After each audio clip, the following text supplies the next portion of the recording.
आलूम इस्लामिया अलामा Banuri town ने TikTok तो दौरे आज़ादा खतरनाक फितना देते हुए इसके इस्तेमाल तो आराम तलाल दे दिया है। तफसीलात के मुताबिक टिकटॉक के इस्तेमाल के मुताबिक पूछे सवाल पर अलामा इस्लामिया बनौला टाउन ने फतवा जारी किया है, जिसमें डाला दिया है कि टिकटॉक दौरे हाजिर ने पलता हुआ सोशल मीडिया का एक खतरनाक फितना है। फतवे में डाला दिया है कि इस ऐप का शरई नुक्ता नज़र से इस्तेमाल नाजायज़ और आराम है।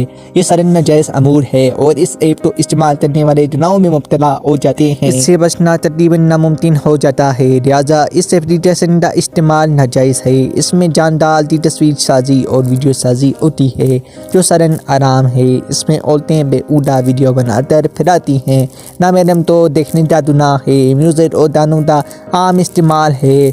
माल विजन नाच गाने पर मुश्तमिल वीडियो बनाते हैं। फतवे में मज़ीद कहा दिया है कि टिकटॉक फांसी और अरियानी फैलाने का ज़रिया है, वतज़िया है और